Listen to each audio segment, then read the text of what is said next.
Hello guys, Tops here. We have a new update for Battle Brothers. I know, it's fucking insane. Update 1.51 and new content. In short, we got 2 new legendary locations, a couple of new events, and Fearsome got nerfed, basically.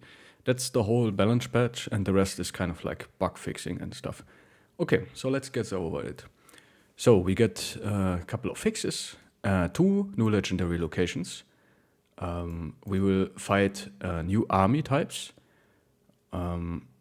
as well as some molded cultist golems. So probably Daddy Cool had something to do with that. I'm really hyped for this. This is gonna be great. Okay, these new legendary locations are co-joined by a small narrative told through illustrated events. So we get illustrated events, guys. Isn't that awesome? While the first location, called the Abandoned Village, is suitable in difficulty for mid-game companies, so probably comparable to something like the Madman and the Idrog, so like you would be probably able to do this with like a not fully sticked out company, can be found by simply exploring the world. The second location is more difficult and will be revealed only after the first one has been conquered. So probably something like the library or Black Monolith on that kind of level, I would assume. Both locations offer new loot and legendary items as reward for overcoming their challenges. Fuck yeah, love it. New campaign is required for the new content to be accessible. New update of course. Problem is all of the mods won't work with the new update, so the modders have to update all of the mods. That's a little bit of a shame. But yeah, we can manually, as seen here, we can manually downgrade. Whatever. Okay, so now to the changelog.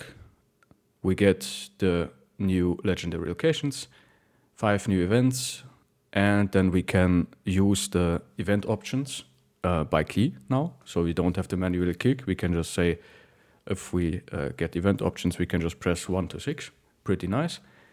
Confirmation dialog when we sell rare items, legendary stuff, for instance. So no accidentally selling Ejirok armor and all that stuff.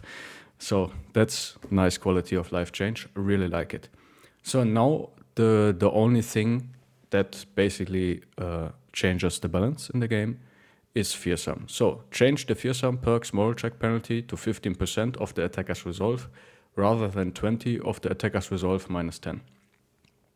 Okay, and I did the math on this and it is enough. So if you have 40 resolve and you have Fearsome, on the old math, it would say like we take our 40 resolve, then we subtract minus 10, and then we take 20% of the remaining. So 20% of 30 resolve is 6. So we would apply a 6 resolve penalty to our opponent's resolve when we are checking moral checks.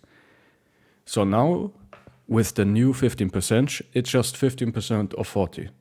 There's no minus anymore, which is also, in this case, 15% of 40 is 6. So if you don't have like high resolve, if you have like average or low resolve, the perk didn't change that much. But now if we go to higher resolve, if we have, for instance, 100 resolve on our brother, on the old math, it would be we subtract minus 10, so we have 90, and 20% of 90 is 18. So we have a penalty of 18 to our opponent's resolve if we proc a moral check with Fearsome. Now it's just 15% of 100, which is, of course, 15. So you can already see the higher our resolve gets, the lower our Fearsome penalty becomes. So it got basically the double down effect of Fearsome if we highly invest in resolve, basically got nerfed. Okay, so now let's take it to the extreme. Let's say we have 150 resolve. On the old math, we would have 150 minus 10, which is 140. 20% of that is 28. The old Fearsome had a maximum penalty of minus 20, which appeared at 110. So now if we have, with the new math, 150, and now we take 15% of that, that's 22.5. So you can see it's significantly less the higher resolve we have. There is no max penalty anymore, at least it doesn't say that, and it makes sense because the max penalty used to be 20, which triggered if you had 110 resolve on the old patch, right? On the new patch, in order to get the 20 resolve penalty, you need to have 133 or 134. Let's say 134, I'm not sure how the game rounds. Let's say you need to have 134 resolve in order to get the minus 20 resolve penalty. And if you think about it, that's basically impossible to achieve. Or it's like really, really hard. Because like most bannermans, without the Sergeant's stash, they don't have 134 resolve. So like it is really hard to get a brother even with the resolve perk, with Fortified Mind, to like 134 resolve. So there is actually no need for a maximum cap anymore because it's like almost impossible to achieve. Also the math got easier. It's now basically like Dodge, where you like every 7 points of initiative you get 1 defense. Now every 7 points of resolve that you have, you basically get a -1 resolve penalty to your opponent's resolve. So I like that. It is easier to do the math now. And yeah, it is also a nerf to Fearsome, which in my opinion wasn't really necessary. But maybe this frees up the community. So like the people who think they're hyper competitive can now play with different perks and different things.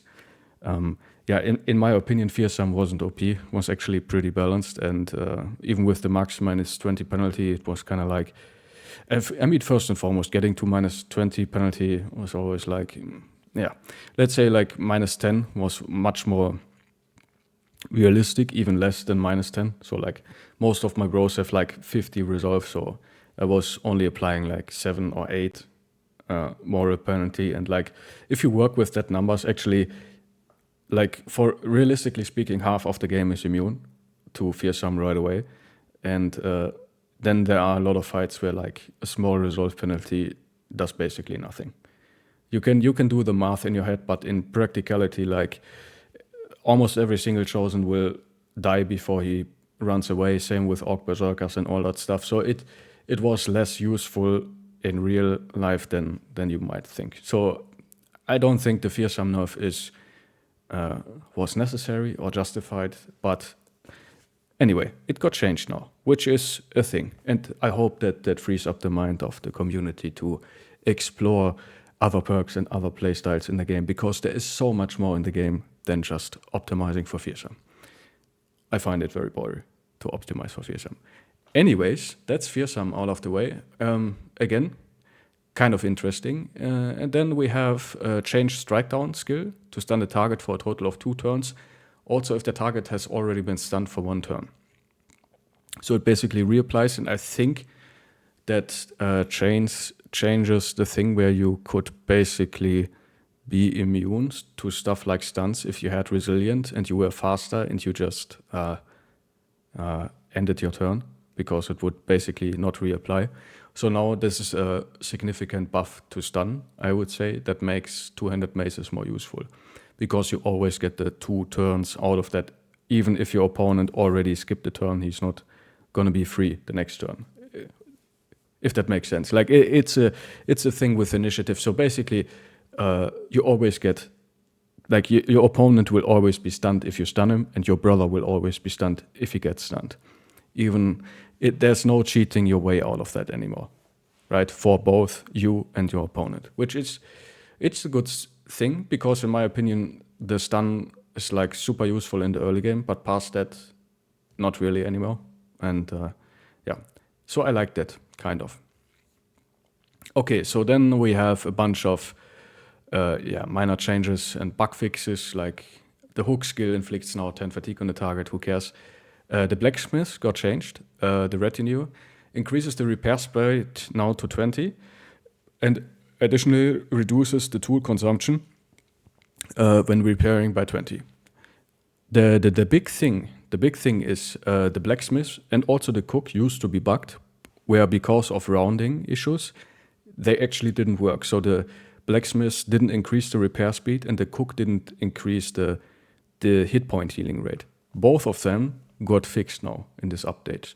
There was already a mod who basically fixed that, but now it got fixed by the developers, which is really, really nice. So now the blacksmith and the cook are now valuable retinue options. I really like that.